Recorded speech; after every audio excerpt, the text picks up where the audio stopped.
What's up, everyone? How's it going? Welcome to today's pre-day analysis, in which we are going to be setting up our day for tomorrow, May the 30th, which is Friday.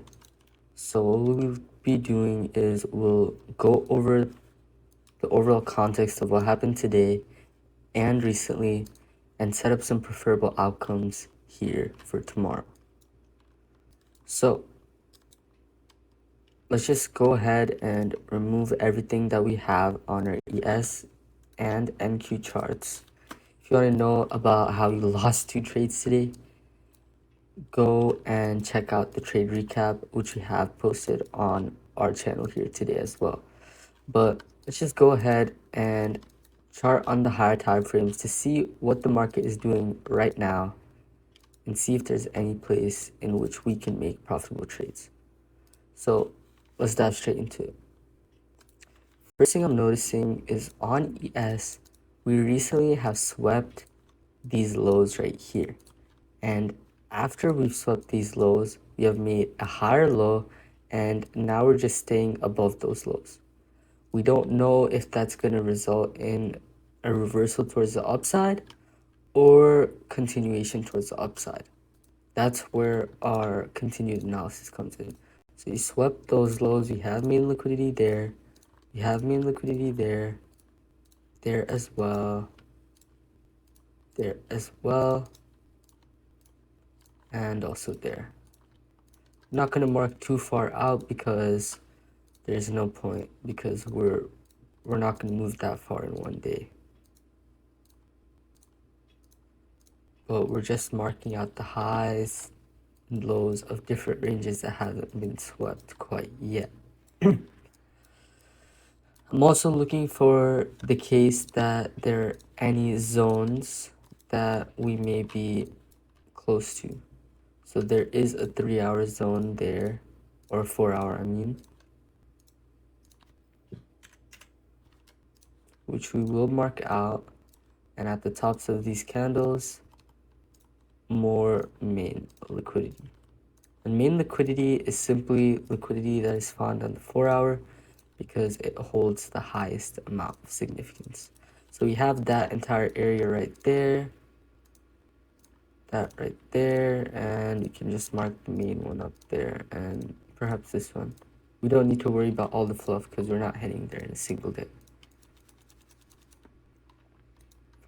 But what we saw was that after NVIDIA earnings that pushed the price very high, we essentially filled that imbalance towards the downside, and now we have balanced out to how the range was prior to that insane up move. So it's hard to tell what will happen tomorrow, but looking at the news calendar, which I'll hop onto just now, we see that there is not much news at all, only medium impact news at 9 a.m. Sorry, this is Thursday, tomorrow. Tomorrow we have decently high impact news at 7:30, but during our time frame, there's only medium impact news at 9 a.m., which may not even affect the market that much. That is also shown on Financial Juice, with 9 a.m. being that cluster news that we need to worry about, taking a 5-minute interval because of the University of Michigan sentiment final. But coming back to the charts, like we mentioned, we did that imbalance that has been filled. Now we are sitting at this range again. Now volume will be the factor that actually tells us where we may head towards next. So let's go ahead and draw out volume profile of different ranges. So from here to here, the imbalance range, what we notice is that this overall area is the area where most of the volume has been traded. We also have a small node of volume that's being traded here at the top, and that aligns pretty nicely with that liquidity. But let's keep on extending it forward, perhaps to this range. And same thing, we see that there is a high volume node here matching with that liquidity. This liquidity is within a low volume node, and this liquidity is in high volume node. But nothing too significant, seeing as the main one by a mile is where we're sitting at right now, approximately. Now let's go ahead and take it down a lot further, and we see the same thing. Although we do have low volume nodes that do align with certain liquidity that has been sitting below, these areas have determined to be a low volume node in which we can easily break through them, or we can start generating volume there. But realistically, this upper liquidity level, I'm definitely seeking that out to be hit. But let's go ahead and continue to expand this up there. What we see is that the high volume node is honestly right where we're sitting at once again. Now, this is honestly not the best, but we do see that there is high volume sitting around this liquidity level, as you can see here. So simply by looking at the volume, what do we notice? We notice that close to where we're sitting at right now, because this is where we're sitting at right now, we see two important volume nodes, one here and one here. This one has to do with this liquidity level that has been circled here. And this lower one has to do with liquidity here, or potentially even this liquidity. And that is all within this overall high volume node range. So we have to honestly see how we expand in the market going from tomorrow morning. And depending on that, we can see how the market reacts. But what I'm definitely looking for is price to either head up here, or we see continuation either towards the upside, or we see a rejection from that relative area, which I'm trying to get this line on there. Hold on.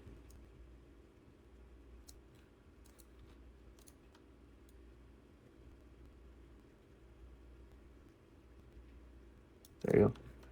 So we have that right there. Or honestly, it wouldn't be a bad shout that price might come down to lower liquidity here, or to that relative area where we have to see further reaction. So definitely gonna look something like this. Now, expansion is the thing that will tell us which preferable outcome to play out of. So let me write that down.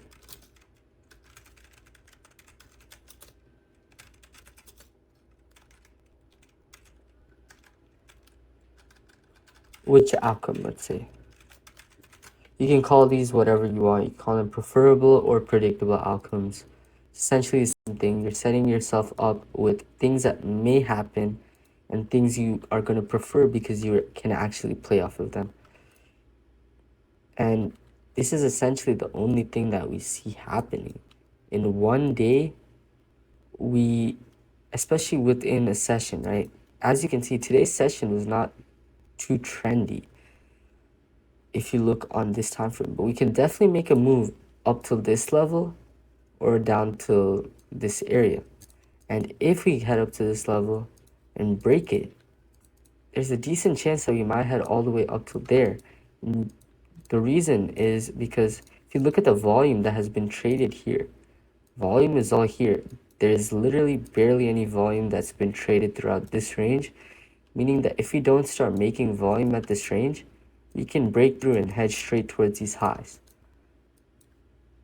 So that's why the reaction at this level is very important, because if you break through, it's not easy per se, but it's easier than normal to continue going up towards liquidity there. And towards the downside, it would be a similar case as well. So now that we've set up our preferable outcomes or predictable outcomes on ES, let's go ahead and confirm or reject this using NQ. So let's start with that as well. So 4 hour, I'm seeing main liquidity there. We're going to mark out those highs as well so we can go back and check what's been going on there.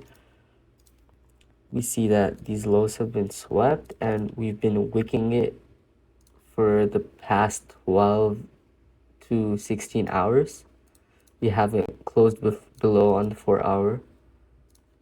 We have this level here, And what that aligns with is also a 4-hour demand zone.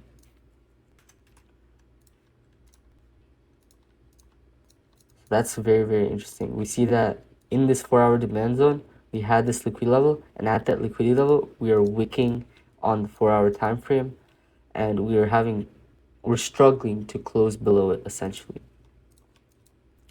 I'll just go ahead and mark out these lows as well because it does not hurt to do so.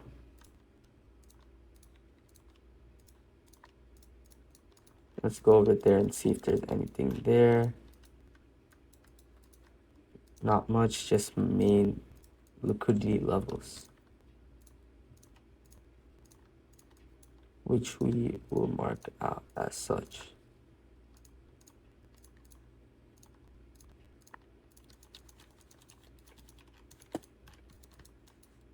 Now, if you go on to the 3-hour, we have this 3-hour supply zone here at these highs.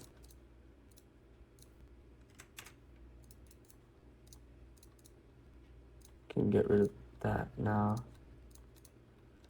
But that's what we're seeing on the 3-hour. We also have 3-hour liquidity there, and this one I'm gonna mark as main liquidity because it does align with that 4-hour. No, it does not, but 3-hour, that wick seems to be pretty significant and likely be the case as we go down time frames as well.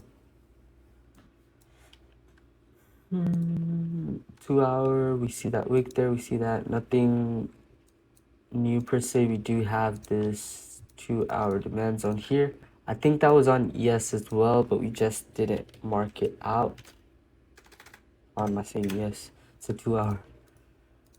So we have that on the 1-hour. Nothing really I see. So what will tell us is the volume profile. So let's go range to confirm or reject what we had marked on ES, which was this. So let's do that on NQ.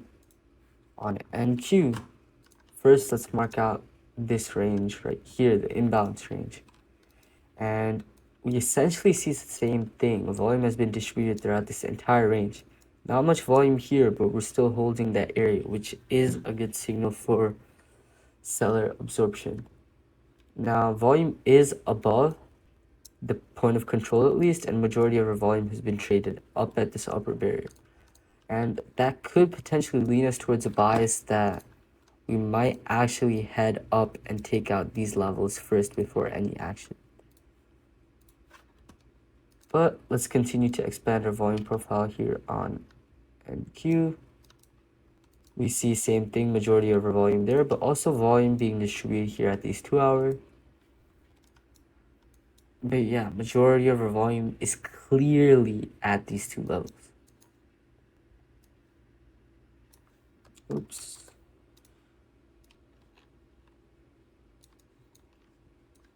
Now we expanded it even more.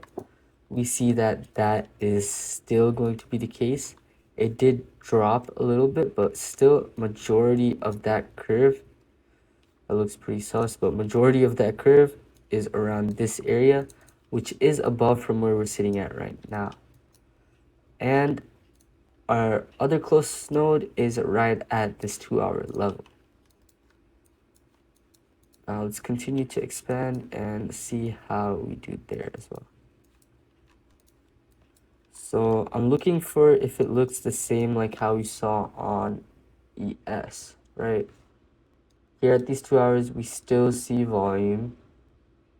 Here, we still see volume right around these two levels. And we see volume up at these highs around here. So NQ actually makes it a bit more clear as to what bias we may have. And let me explain to you exactly why. So what we see on ES is that we have 3 important levels of volume that we should be regarding, right? We have the liquidity down here, the liquidity where we're sitting at, and the liquidity up here. But on NQ, we only really have two, which is the liquidity up here and the liquidity down here at this 2-hour area, right? And what that is telling me, especially this above one, because they both line up on ES and NQ, that these two levels are very, very important and want to be taken out. So, and because there's liquidity down there as well, potentially we might see something that looks like that, right? And that would be great. If we see in Asia and London session that we take out this, then perhaps in New York session, we can create that leg down, pushing us down to here. That is one potential outcome. But if we head back towards this level and break it like we've mentioned before, and don't generate volume above at this area, we should be able to clear easily, head to that 3-hour. So essentially what we found on NQ solidifies our preferable outcomes and like created a most preferred outcome is where we head up and then we continue towards the downside. So realistically, I am leading on the short side. So I'm going to mark this red as the main preferred one. So I am leaning on the short side, but I do want to see this level or that relative area be taken out. If we break that area, then we can continue heading towards the upside. But that is the first thing I really want to see. If that doesn't occur, we can simply play with our lower preferred outcome. Now, on top of that, let's also see if we can find the edge on the VIX. So simply looking at the VIX, I see that there is a gap fill area here which has been decently filled. Think of what we're seeing. 610 on Friday, May 30th.